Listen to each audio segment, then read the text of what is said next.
হাফসাগর ওয়াসলে খাহি সুলহে কুনবা খাসওয়াম বা মুসলমান আল্লাহ আল্লাহ বাবু রহমান রাম রাম।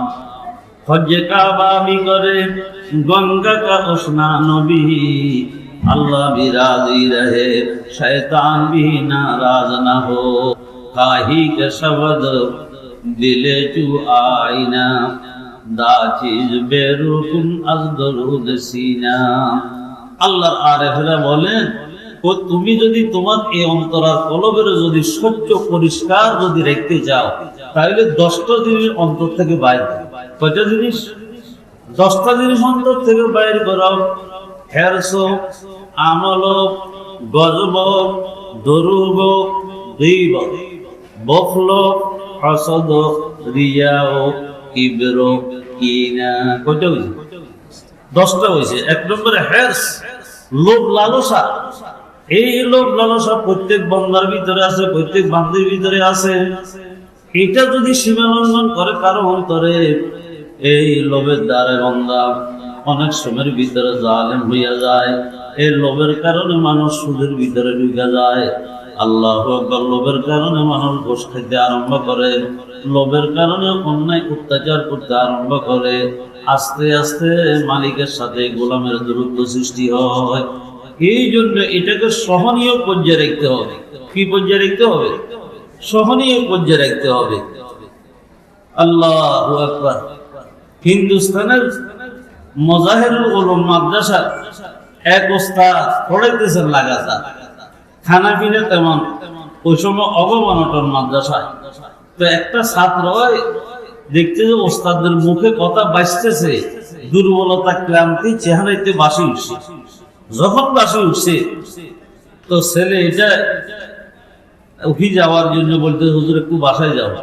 ওই দিলের ভিতরে আসছে, এত তো বুঝছে যে আমি কি একটু কি ক্ষুধার্ত, এই জন্য খানায় বেলে যা সব করি আমার নফসের ভিতরে খানার একটা লোভ আছে। আসার পরে যখন কইছে হুজুর একটু বসো, কি আবার কোনো দরকার নেই, বসো, একটা ধমকায় বসাই দিছে। কথা বুঝছেন? ফরক করে সবক শেষ হয়েছে, ছেলে এটা করবে, হুজুরে যদিও দমকায় নিষেধ করছে সাইডটা নিয়ে আসে। তো একবার বাসা তুলতে একবার নিয়ে আসছেন, আনার পর একটা হুজুর হাসি উঠছে, দস্তরখান দিচ্ছেন। তখন ছেলে এটা মনে মনে চিন্তা করে, কিরে আমি তো একটু আগেই যাইতে চাইছিলাম, আমাকে ধমক দিয়ে বসাই দিলেন, আর এখন কয় দস্তরখান দিছে। কয় যে শুনো, তোমার মনে যে এই কষ্ট আসছে আমি বুঝছি, আগে আমার লোভ ছিল, পরক্ষণে তুমি যে যাই খানা নিয়ে এসছো, এখন লোভ এটা নাই। এই জন্য এই লোভের সীমা লঙ্ঘন এখন নাই।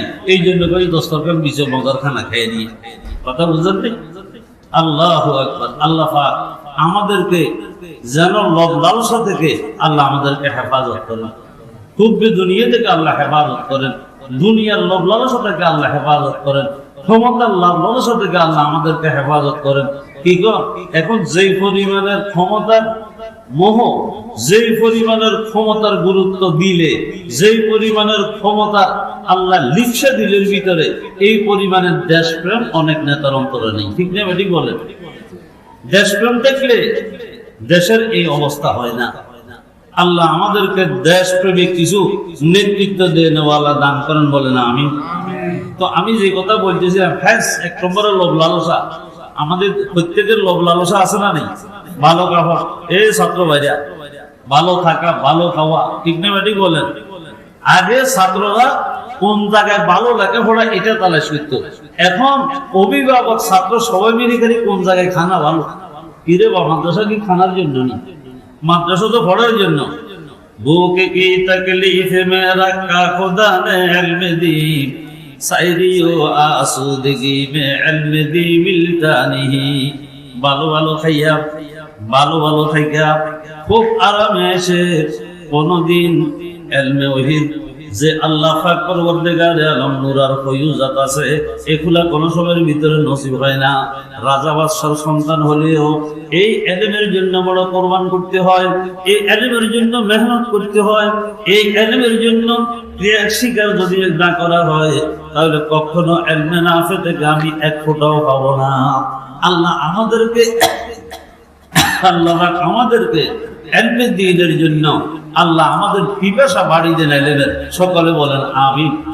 তো যে কথাটা একটু খেয়াল করতেছেন, এক নম্বর হেরস, দুই নম্বর আমল, লম্বা আশা প্রত্যাশা, বাঁচবো না 100 বছর 500 বছরের দুনিয়ার উন্নতির তরক্কি চিন্তা করতে আছে, ঠিক না বেটি বলেন?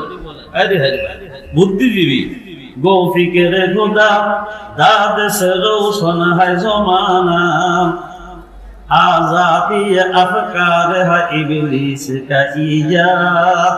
এটা হইলো আজাদিয়তের যে অবস্থা আমাদের ভিতরে, লম্বা আশা প্রত্যাশার যে আশাটা, এটা ইবলিসই একটি ষড়যন্ত্র ঘর। তাহলে দুটো জিনিস গেল, হেরস আমল, তারপর হলো বগজ। বগজ মানে কি? আদাওয়াত, দুশ্মনী, গজব। হেরস আমল গজব, গজব মানে গোসা। কিছু মানুষের গোসা নাকের আগার ভিতরে অহংকার আছে, দিদি অন্তরের ভিতরে কি আছে? কিবিরের রোগ আছে। এই জন্য সব করে জ্বলিয়ে উঠে, বুঝলেন না? আমি কম নাকি? নিজকে নিজে একটা কিছু ভাবে। আসলে আমরা কি এক ফোঁটা নাফাক পানি না, ঠিক না ঠিক বলেন না? নাফাক পানির উপরে এত সুন্দর নকশা করে তারিফ করা দরকার। আমাদের ভিতরে কি আছে? দেহদ নুতফা জুস, দেহদ নকরা সুরতে জুফরি কেকার দস্তে বর আবে সুরত গরি। আল্লামা সাদি আলাইহির রহমান, হযরত মুফতি শফিউল রহমাতুল্লাহ আলাইহি, আল্লাহু আকবার। যখন রাজনৈতিক বিদ সকল সুদীদের সাথে বসছিল, আল্লাহু আকবার, তখন আলেমদেরকে একটু হেদকে হুরমত করে কথা বলছিল।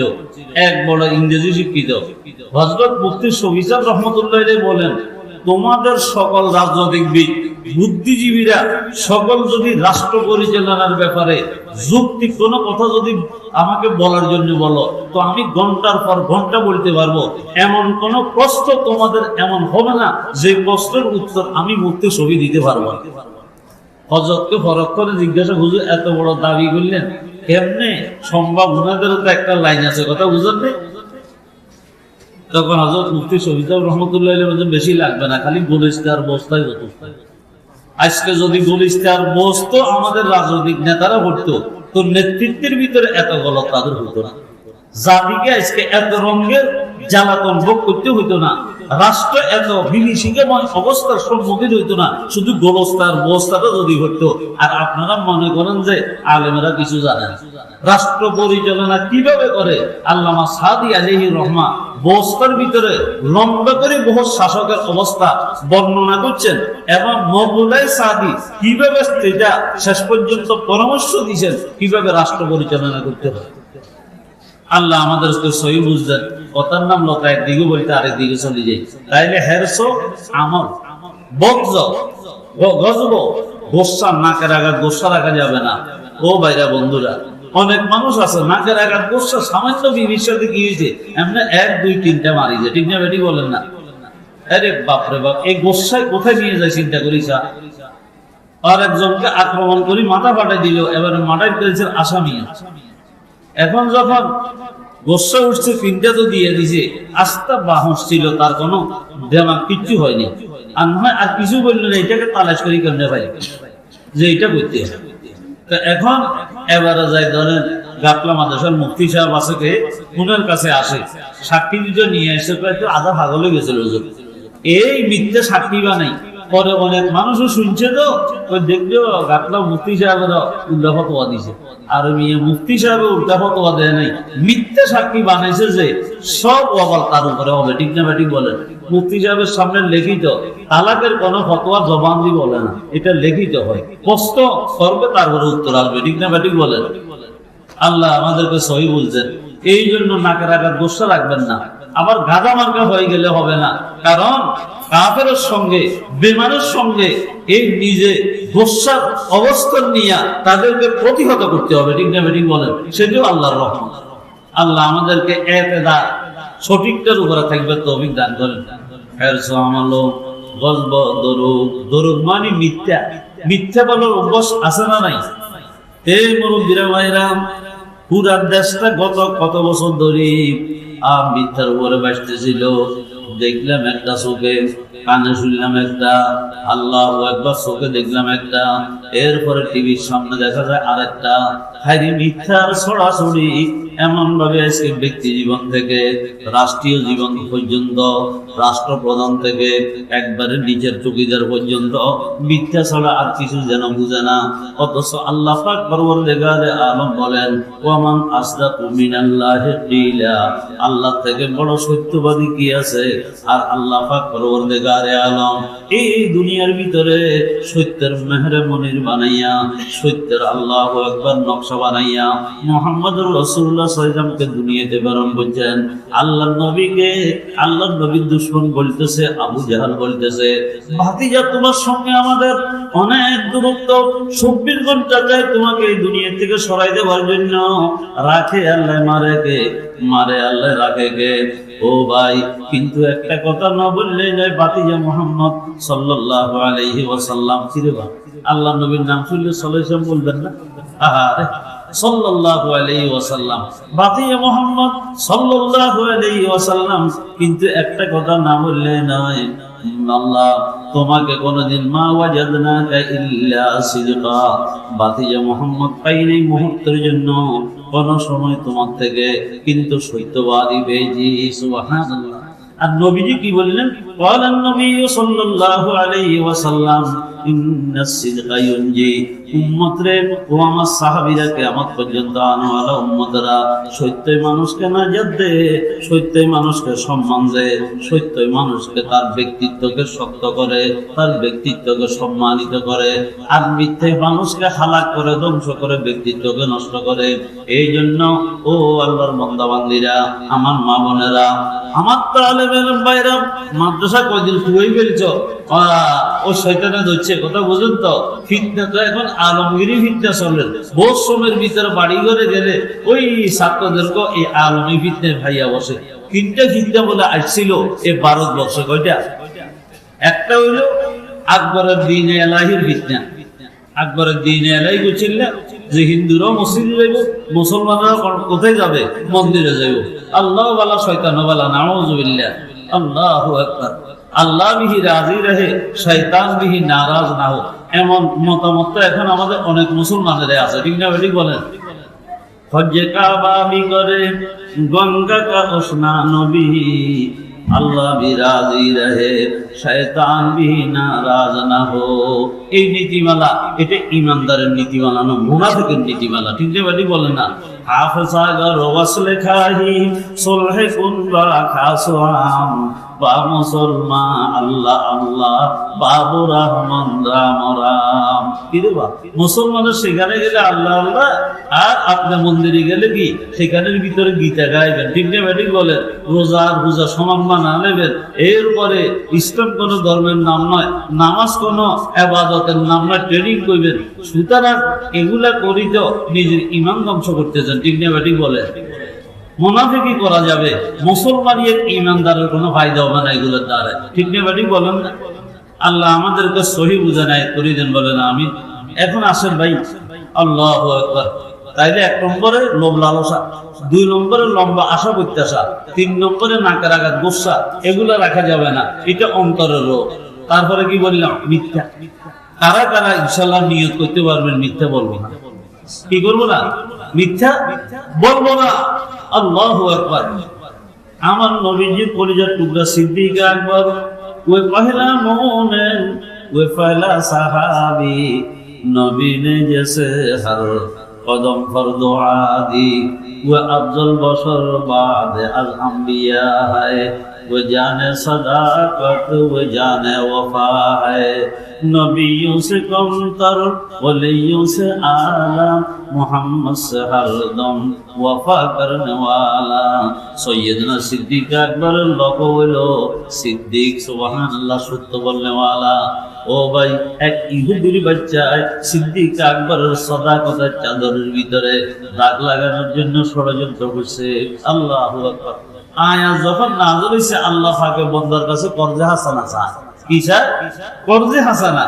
আল্লাহ ওয়া আকরিদুল্লাহ কর্জান হাসানা। এখন সিদ্দিক আকবর আল্লাহ দিলে ভদ্র মানুষ, আল্লাহ রাস্তা দিয়ে যান। 2 ইহুদির বাচ্চা যাইবার সময় সিদ্দিক আকবরের মনে আঘাত দেওয়ার জন্য কি কয়? কথা শুনছেন দি? কি কথা? মুসলমানের খোদায় মুসলমানদের কাছে কর্জ চায়। মুসলমান হইলেও কইরা মুসলমানদের পদ হইলে ফকিরা খোদা নাউযু বিল্লাহি মিন জালিক। বাউলে আমরা আল্লাহরে গালি দিলে আমার কি গো হুজুরেরা নাচে নাচত না, ঠিক না বেঠিক বলেন না? আমাদের নবীর নামাইলে কি হুজুরেরা সভা করবো আমরা যাইতাম না, লাগে যে নবী হুজুরদের দিন ধর্ম হুজুরদের সব হুজুরদের কাঁধে তুলে দিয়েছে, উনার কোনো দায়িত্ব ইমান ইসলামে নেই, সব সাধারণ মানুষের এই অবস্থা। আর আমার স্কুল কলেজের ছাত্র ভাইয়ের অধিকাংশ যুব সমাজ ভাইদেরকে আমরা দেখছি অনেক ফেরির ভিতরে হেফাজতের উদ্যোগে বিভিন্ন আন্দোলনে যখন আমরা শরীর হয়ে যাও, খালি ওই এক পাশে দাঁড়ায় দাঁড়ায় মোবাইল ফোনের ভিতরে কি আলমী ফিরতে যেটা আছে এটা চায়, কথা বুঝেন নাই? তাহলে দাখিলি ফিরতে একটা ছিল, ওইটা হইল আকবরউদ্দিন এলাহি ফাদ্দা, আকবরউদ্দিন এলাহি। এখন বললে এটা বাজারে খাইতো না, এই জন্য কি কয় ধর্ম নিরপেক্ষতা বা আকবরউদ্দিন এলাহি ধর্ম নিরপেক্ষতা বাজার ভিতরে কোনো বেশ কম নাই, দোনোটা সেম, এখনই বাসার ব্যস্ত হয়েছে, কথা বুঝলেন নাই?